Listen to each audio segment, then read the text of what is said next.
Cogito, un nouvel angle pour comprendre l'actualité. un nouvel angle pour comprendre l'actualité.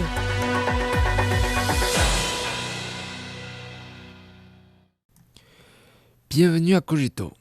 La première réunion du mécanisme de consultation économique et commerciale Chine-États-Unis s'est récemment tenue à Londres.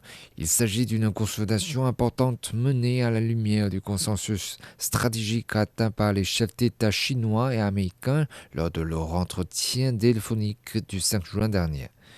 Pendant 2 jours, les deux parties ont mené un dialogue franc et approfondi avant de parvenir à un accord de principe sur la mise en œuvre du consensus important établi lors de l'appel téléphonique du 5 juin dernier et sur le cadre de mesures visant à consolider les résultats des discussions économiques et commerciales à Genève.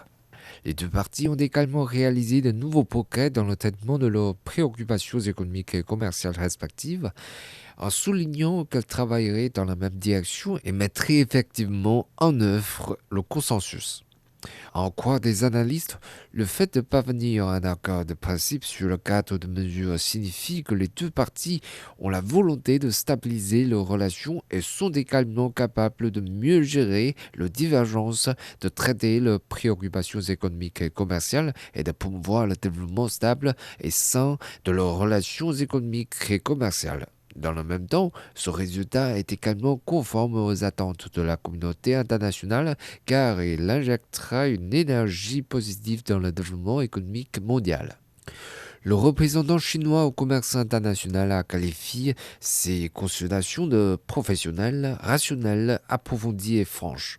Selon certains analystes, les termes professionnels et rationnels signifient un dialogue conforme aux lois économiques et les termes approfondis et francs signifient que les deux parties se sont efforcées de traiter les préoccupations économiques et commerciales respectives sur la base du principe d'égalité et de bénéfices mutuels. Cela a jeté les bases leur permettant de travailler dans la même direction et de parvenir à un consensus. La Chine est sincère dans sa volonté de travailler avec les États-Unis. Elle a toujours insisté sur le fait que la Chine et les États-Unis ont des intérêts communs, étendus et un espace de coopération immense et qu'ils peuvent être des partenaires et des amis. Après l'accord atteint lors de la réunion économique et commerciale sino-américaine à Genève en mai dernier, la partie chinoise a mis en œuvre l'accord de manière sérieuse et rigoureuse, a annulé ou suspendu les mesures tarifaires ou non tarifaires prises en réponse aux tarifs réciproques des États-Unis. Dans le même temps, la Chine a ses principes et la coercition ne fonctionnera pour elle. Après les discussions économiques et commerciales à Genève, les États-Unis ont introduit plusieurs politiques discriminatoires à l'encontre de la Chine, y compris la publication de lignes directrices sur le contrôle des exportations de puces d'intelligence artificielle et l'arrêt des ventes de logiciels de conception de puces à la Chine, ce qui a gravement porté atteinte aux droits et intérêts légitimes de la Chine. À cet égard, l'attitude de la Chine est très claire. Les États-Unis doivent lever les mesures négatives prises à l'encontre de la Chine. Le consensus atteint lors des consultations économiques et commerciales sino-américaines à Londres a été charmant acquis et doit être maintenu conjointement par les deux parties. Il est à espérer que les États-Unis travailleront avec la Chine pour créer les conditions nécessaires à la poursuite du dialogue et des consultations. À l'heure actuelle, l'économie chinoise poursuit sa dynamique d'amélioration. Le potentiel de développement des industries primaires, secondaires et tertiaires continue de solliciter le développement de l'intelligence artificielle et d'autres nouvelles forces productives de qualité insufflent constamment un nouvel élan à l'économie chinoise. Récemment, Goldman Sachs, JP Morgan et de nombreuses autres institutions financières internationales ont ramené à la hausse leurs prévisions sur la croissance économique de la Chine pour 2025.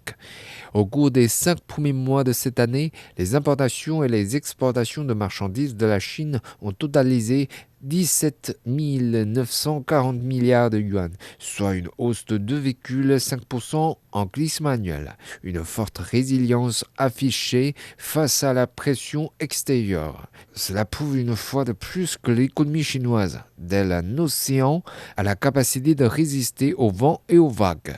La Chine fait preuve de sincérité et insiste sur ses principes dans ses consultations économiques et commerciales avec les États-Unis, non seulement pour sauvegarder ses droits et intérêts légitimes en matière de développement, mais aussi pour maintenir un ordre commercial international juste et équitable.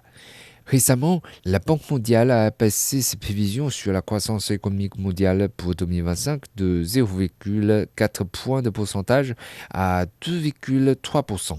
Selon elle, l'incertitude accrue et les droits de douane élevés constituent des obstacles pour les perspectives de croissance de la quasi-totalité des économies. Dans un monde agité, les gens ont besoin de bonnes nouvelles. Les Chinois honorent et tiennent toujours les engagements pris. Il aide à espérer que les États-Unis iront dans la même direction que la Chine afin de mieux utiliser le mécanisme de consultation économique et commerciale sino-américain, d'accroître le consensus, de réduire les malentendus et de renforcer la coopération.